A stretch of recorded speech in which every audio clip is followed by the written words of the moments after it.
Welcome back to Kappa, the world of turtles.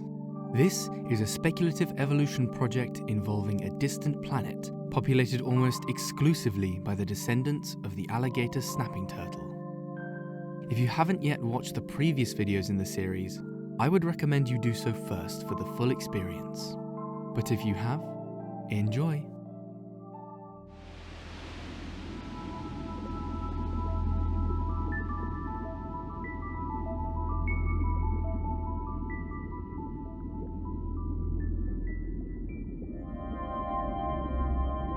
It has been 3 days since Raphael was driven away from his home by the great Mordrums.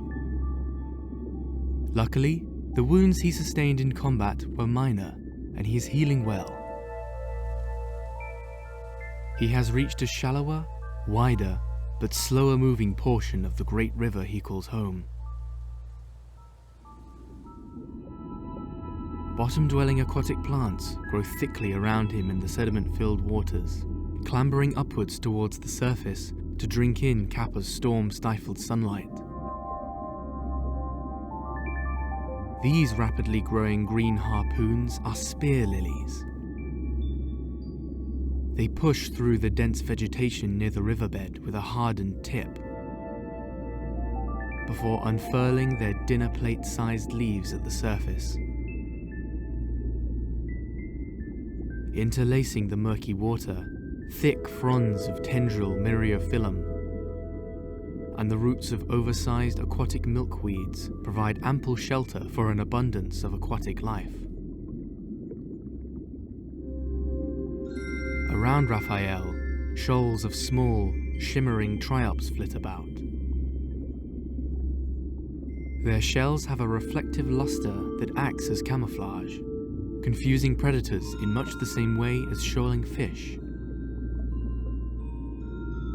Unlike fish, however, here this effect is produced by microscopic crystals of copper and iron, metals found in high concentrations within Kappa's crust.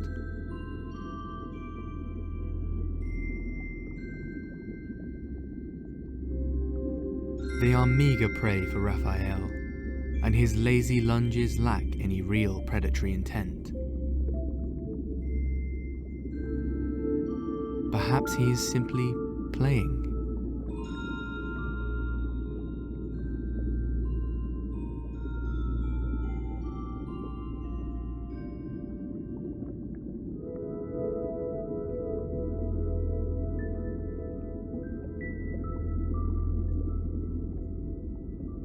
However,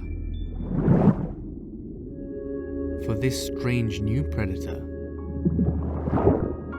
it is a different story entirely. It seems to be specialized in hunting these small, fast-moving crustaceans. With a long, serpentine neck that allows it to chase its quarry between the tangling vegetation.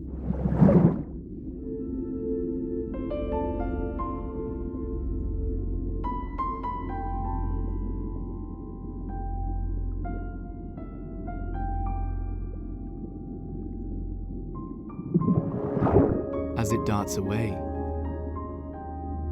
Raphael decides that he should follow.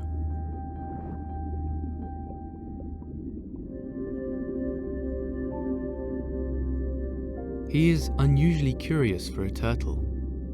His ancestors' great advantage was their willingness to actively forage and pursue prey, behavior that pushes his kind to explore their surroundings, finding new territory when the going gets tough.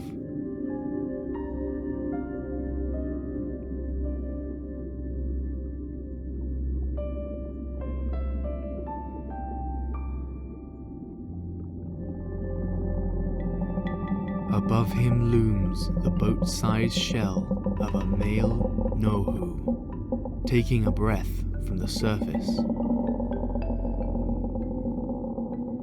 This bulky herbivore floats mostly submerged at the surface, his lungs perfectly positioned at the top of his shell to keep him buoyant.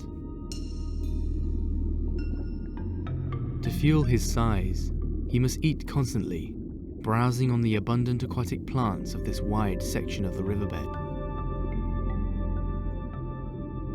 Vegetation dangles from his body in great streams, providing food and shelter for smaller aquatic animals. An ever-evolving cast of aquatic invertebrates call this giant home.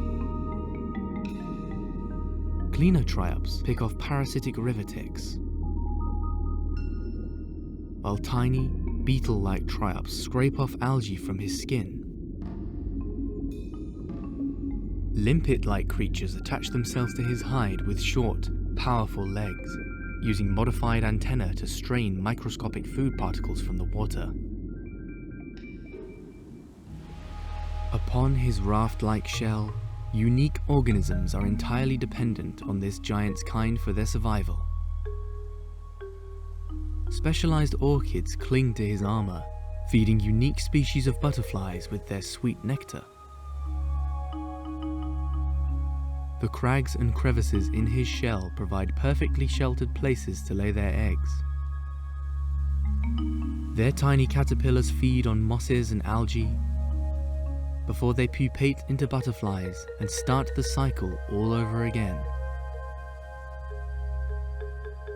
He is a miniature, floating ecosystem in his own right.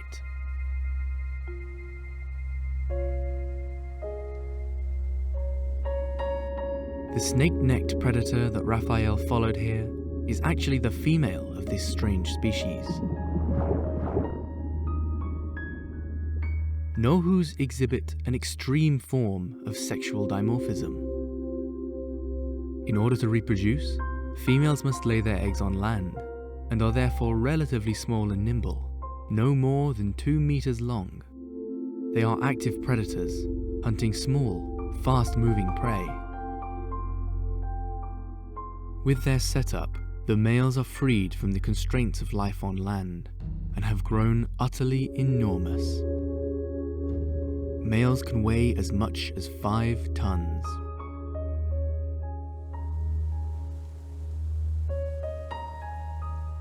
With its abundant food, this stretch of the river can hold as many as a dozen male Nohus and their mates. They will stay here as long as the plants remain abundant and fast-growing. The females are in just the right size range to be potential prey for Raphael. But with the enormous males looming so close by, he will not take the risk. Unfortunately, this is no suitable territory for Raphael. The prey that he would want to take is well guarded, and the prey that is unguarded is too quick for him to catch, and too small to sate his appetite. He will have to look for a new home elsewhere.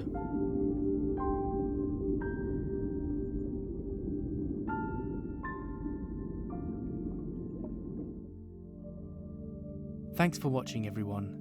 If you like the project, please consider supporting me on Patreon, where you will get access to behind-the-scenes content, high-resolution images, and early access to new videos before they are made public. Patrons in the $20 Alligator Snapper tier will get a creature named after them, like patron Casey, who gave his name to the mighty Nohus. If you want to talk to me directly and interact with the rest of the community, please join the Discord. Links to all of these in the description. See you next time on Kappa, the World of Turtles.